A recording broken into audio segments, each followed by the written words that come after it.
ಇಲ್ಲಿ ಯಾರು ತಪಸ್ ಮಾಡಿದ್ರು ಕಷ್ಟನೋ ಸುಖನೋ ನೀನ್ ಕೇಳೋದನ್ನ ತತಾಸ್ಕೊಂತೀನಿ, ಅದನ್ನ ನೀನೇ ಅನ್ಭವಿಸ್ಬೇಕು. ಪುಣ್ಯ ಮಾಡಿದ್ರೆ ನೀನ್ ಬುಟ್ಟಿನಲ್ಲಿ, ಪಾಪ ಮಾಡಿದ್ರೆ ನೀನ್ ಬುಟ್ಟಿಯಲ್ಲ. ಆಕಿ ಕೈ ತಗೊಂಡ್ಬಿಡ್ತಾಳ, ಯಾವ್ದಕ್ಕೂ ಸಂಬಂಧ ಇಲ್ಲ ತಾಯಿ. ಹಂಗೆ ಶಿವನು ಹಂಗೆ, ಈಕಿನೂ ಹಂಗೆ.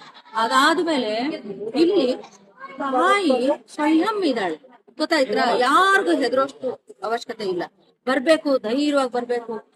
ಸೆಕ್ಯೂರಿಟಿ ಗಾರ್ಡ್ ಇರ್ತಾರೆ, ಏನಾದ್ರು ಇದ್ರೆ ಹೇಳ್ಬೇಕು, ಕೇಳ್ಬೇಕು, ಆಕಿನ ದರ್ಶನ ಮಾಡ್ಬೇಕು, ಹೋಗ್ಬೇಕು. ಆಯ್ತಾ? ಆಕಿ ಕಲ್ಯಾಣಿ ತೀರ್ಥ ಸಿಗುತ್ತೆ, ಇವೆಲ್ಲ ಮಾಡ್ಬೇಕು. ಅಂಬುಬಾಚಿ ಬರ್ತೀರಾ, ದಯವಿಟ್ಟು ಏನ್ ತಪಸ್ಸು ಮಾಡ್ಬೇಡಿ, ಏನೇನು ಮಾಡ್ಬೇಡಿ. ಅಮ್ಮ ನಿನ್ನ ಆಶೀರ್ವಾದ ಬೇಕು, ಖಂಡಿತ ನಿನ್ನ ಆಶೀರ್ವಾದ ಮಾಡ್ತಾರೆ.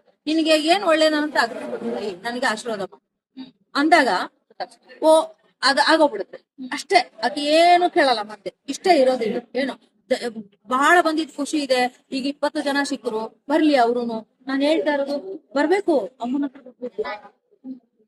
ಸ್ವಯಂ ಯೂನಿ ಬಿದ್ದಿದೆಯಲ್ಲ ಇಲ್ಲಿ, ಅದು ರಕ್ತ ಇಲ್ಲಿ ಇದಾಗುತ್ತೆ 3 ದಿನ. ಏನೋ ಅವೆಲ್ಲ ಅದ್ಭುತಗಳು, ಚಮತ್ಕಾರಗಳೇ ಚಮತ್ಕಾರ. ಏನು ಸ್ವರ್ಗ ಇದೆ ಅಂದ್ರೆ ಮೇಲೆ ಹೋಗಕ್ಕಾಗಲ್ಲ, ಇಲ್ಲೇ ಸುತ್ತ ಎಲ್ಲ ಸೈಟ್ ಇಟ್ಬಿಡಿ. ಬರ್ಬೇಕಂದಾಗ ಏನೇನೋ ಮಾರಾಟ, ಏನೇನೋ. ಬಟ್ ಬಂದ್ರೆ 3 ದಿನ 5 ದಿನ ಇರ್ಬೇಕಿತ್ತು.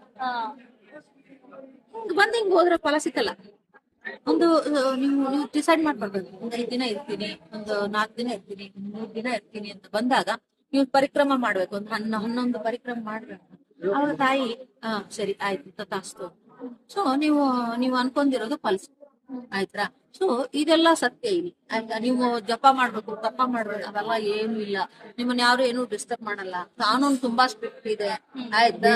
ದುಷ್ಟರನ್ನ ಆಗಿ ಬಿಡೋದೇ ಇಲ್ಲ, ಆಗಿನ ಹೊಡೆದ್ಬಿಡ್ತಾರೆ.